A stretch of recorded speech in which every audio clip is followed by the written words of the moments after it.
All right, man, so how'd you find us? The cops told me you guys are looking for a record contract. There's something going on here we got to take immediate advantage of, guys. Yeah, Come on, what? let's talk, huh? Yeah, what's that? What's that? Will you look?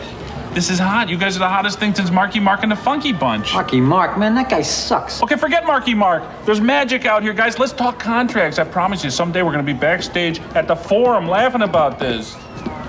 All right, let me ask you a question. What side you taking the big David Lee Roth Van Halen split? What do you mean? What kind of question is that? What side did you take, Halen or Roth? Van Halen. He's a cop. Oh, come on, Later, guys. Taken. Oink, oink. Strictly a judgment call. They sold a lot of records after Dave left the group. Come on, one more question. Hey, come on, cheers, one more. Right. Who'd win in a wrestling match, Lemmy or God? Lemmy. God. Wrong, dickhead. Trick question. Lemmy is God.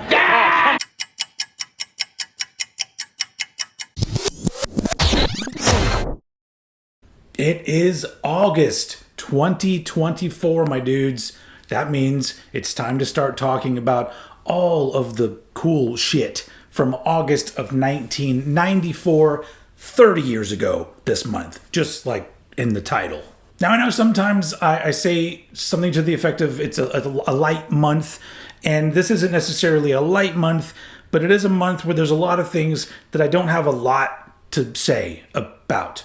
Except for a couple things. So this is going to be kind of a speed round version of 30 years ago this month for the most part, including this first part where we talk about the number one albums of the country. Just chop that letter S off the end of albums because it's only one number one album for the entire month of August, and that is The Lion King soundtrack.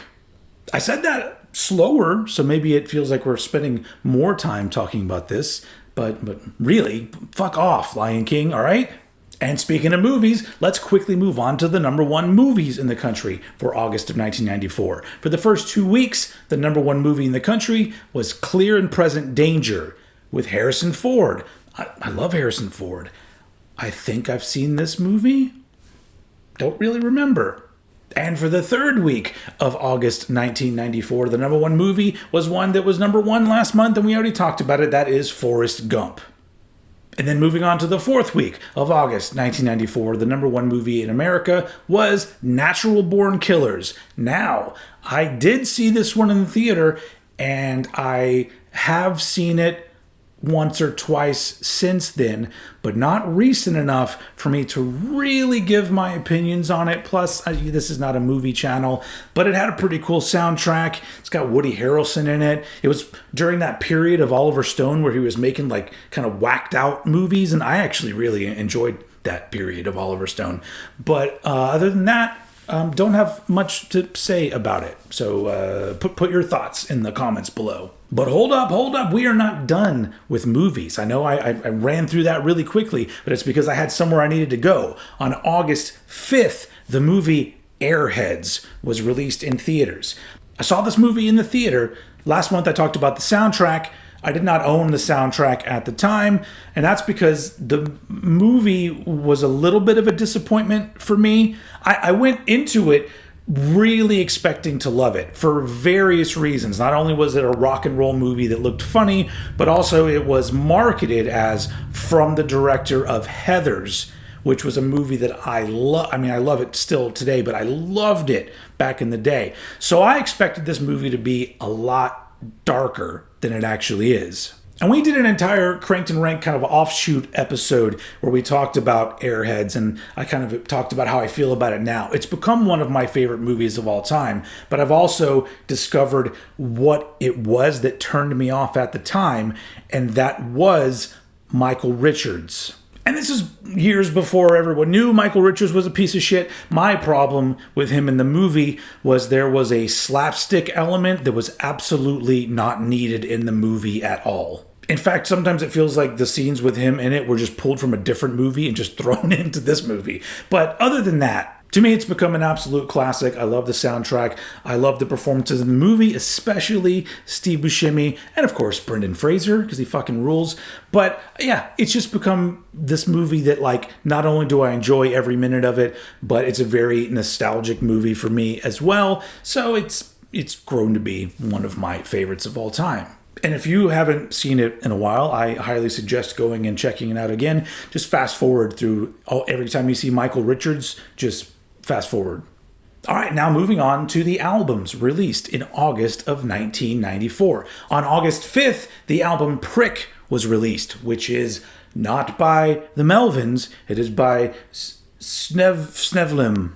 This was an album they put out on an independent label in between their two major label. Maybe they did 3 major label albums, but it was in between 2 major label albums.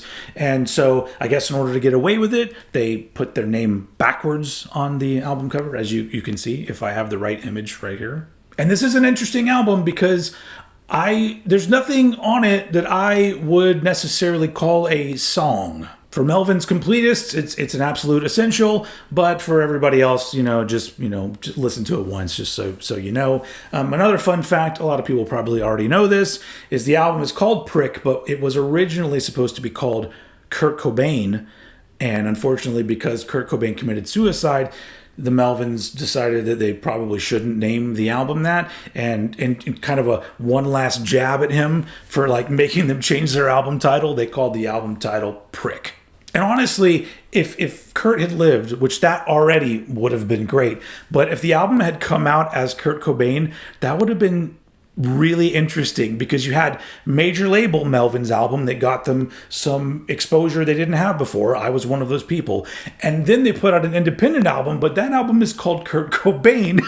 So it would have been interesting to see like a bunch of people rush out to buy an album by this band, the Melvins, they discovered, and it's called Kurt Cobain, but it is just it's Prick. All right, on the 8th of August 1994, the debut album from Acid Bath came out, When the Kite String Pops. I bought this album soon after it was released because there was a music video that was made for a song on the album that I can't quite remember what the song was, but I saw it on Access Television because I don't think Acid Bath was played on MTV. In fact, I don't remember ever seeing it on MTV, but who knows? I might be wrong. But I saw it on an Access Television station, and I was like, this is fucking cool. And so I found the album on cassette, and I loved it. It's one that I would love for there to be a more recent reissue on vinyl, so I can afford to get one, because Acid Bath were a great band. They only did 2 albums. Go check both of them out if you haven't already. All right, on August 11th, this one's a big one for me, and it's the only one I have on vinyl, although this is a reissue from very recent. Fat Music for Fat People, the very first compilation album for Fat Records. Initially, this was only on CD, and it was, I don't know if it was given away for free at their shows or sold for just like $2 or $3 or something, but it is like, just check out the track listing on this thing. I mean, if you're into that kind of punk from that era, there is so much great shit on here. And it's one of my favorite compilations of all time. It never gets old to me. I just think it's pretty much fucking perfect. But yeah, that came out on August 11th of 1994. All right, I've got 3 albums to talk about for August 23rd. All 3, I don't have a whole lot to say, so forgive me if I move quickly. The album Bake Sale from Sebadoh came out. This is the only Sebadoh album I ever owned. In fact, I think I bought it on cassette the same day I bought the Acid Bath album. I think so. And I really like this one, but for some reason it never led me to like any other Sebadoh. So which album should I listen to, Sebadoh fans? If I like this one a lot, what's my next move? Anyway, so yeah, that came out. And then bringing things a lot closer to home for me, from Dallas, Texas, the debut album from Toadies, Rubberneck, came out. Now, of course, at that point, because I was living in Austin, Texas, you know that the song Possum Kingdom was played to death on local radio stations, so I heard it a lot. But oddly enough, that song didn't actually bring me to listen to the album. It was somebody else owned it, and I heard some of the other songs from it. Then I was finally like, oh, this is really fucking good. And once again, if you're not a Toadies fan, I feel like they only put out like a couple albums, and then did they split up and got back together? I don't really know. But there's 2 that I know are pretty damn good, and this is the debut here. Also on the 23rd, Without a Sound from Dinosaur Jr. It was the Dinosaur Jr. album that I first heard, and I think it's because of the strength of the song Feel the Pain, a lot of people all of a sudden knew Dinosaur Jr. Before that, they were just a band that I knew their name, but I'd never heard anything by them. But so this was my introduction to them, really, and they're a fucking fantastic band. I don't feel like I need to say anything about Dinosaur Jr., but if you need a place to start, Without a Sound is a good place. All right, moving on to the 29th of August, 1994. This is a huge album. Not for me at the time, but for a lot of people over there in jolly old England. The first album from Oasis. Why did I say Oasis? Oasis. No, Oasis? How do you say it? I don't know. Definitely maybe. Definitely maybe that's how you say their name. But that's also the name of the album. And it was not on my radar at all when it came out because I was not listening to that kind of music. I got more acquainted with them when their next album came out.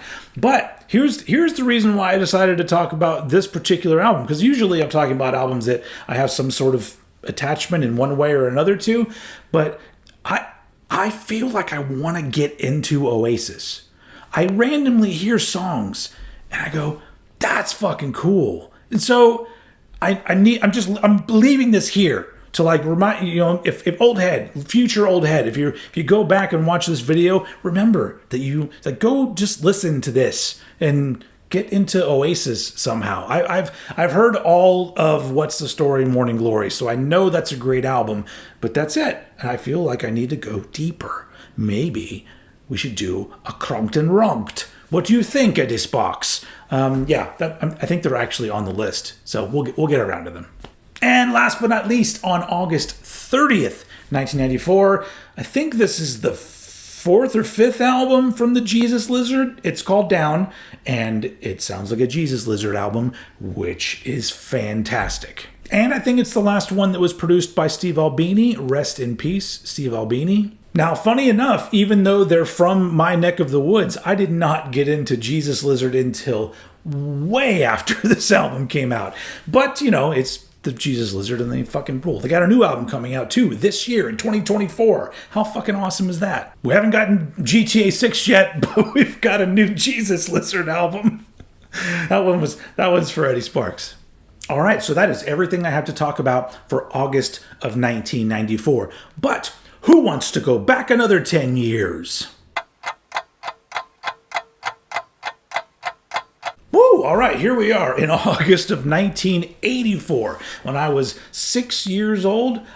Why can't I ever remember how old I was? I do these every single month, and I have to go, 6 years old. And both of these albums that I'm going to talk about on this episode, I did not hear when I was 6 years old. First up, the debut album from the Red Hot Chili Peppers, with a self-titled debut album. And I'm showing you this image. I would love to have this one on vinyl, specifically an original of this one on vinyl. Maybe one day it'll show up on one of my socials. You're going to see me post it, and it's going to be, I fucking finally got it. Anyway, I think it's great. I love the first 6, 7 or so Chili Peppers albums. Chili Peppers, Freaky Styling, Uplift Mofo, Mother's Milk, Blood Sugar Sex Magic, One Hot Minute. 6. I love the first 6 Red Hot Chili Peppers albums, and because they all bring something different to the table, and this is very unique for their catalog, and it's fun, and it's kind of odd, and it's funky, and I don't know, it's the Chili Peppers that everybody makes fun of now is not the Chili Peppers that I love. It almost feels like they're just two different bands at this point. I wish that I liked them more. I really do, but I don't. Another debut album released on the 24th of August 1984. The very first album from Soul Asylum, which is known as Say What You Will, Clarence, ... Carl Sold the Truck. But this is an original pressing, and it's called Say What You Will, ... Everything Can Happen. So I don't really know the difference. I do know that this was produced by Bob Mould. who was from Husker Du and Sugar. Dude fucking rules. Also, he lives in my neck of the woods. Does he live in Austin anymore? It doesn't matter. Where my brain, it must be because I went in like super fast mode and my brain is just like grabbing every fucking thing it can find. This is like manic old head right here. But anyway, if you have not heard this Soul Asylum album, it sounds very different than Soul Asylum would become, where they became much more sort of straightforward alternative rock, which I still like a whole lot of that stuff. This has more of like a punky quality to a lot of it. Not like well, some of it's fast. It's just go listen to it. It's, if you listen to the band's evolution from this album to when they like broke big in the early 90s, it's pretty fascinating and all really good shit. Soul Asylum is another band that should eventually get cranked and ranked. I'm pretty sure I have them on the list as well. And that is it. Whew, I feel like this video wasn't any shorter at all. But whatever. I'm glad that, you got your time's worth or whatever. And I appreciate that you all still watch my shit, especially those of you who last through the entire video. So thank you very much for watching. We've got 4 months left of 30 years ago this month. And I don't think I'm going to be continuing it into next year because I think we're going to run into a lot more months where I don't have a lot to talk about and I'm kind of just putting out a video to put one out. And that's never been what I've been about. So 4 more episodes of 30 years ago this month to come. And but obviously there's a whole bunch more old head shit that's happening, and you can go listen to Old Head Radio. Go to oldheadnetwork.com. Just, whatever. I appreciate whatever support you guys can give me. You guys are the best. Thank you for watching, and I will see you all again next month.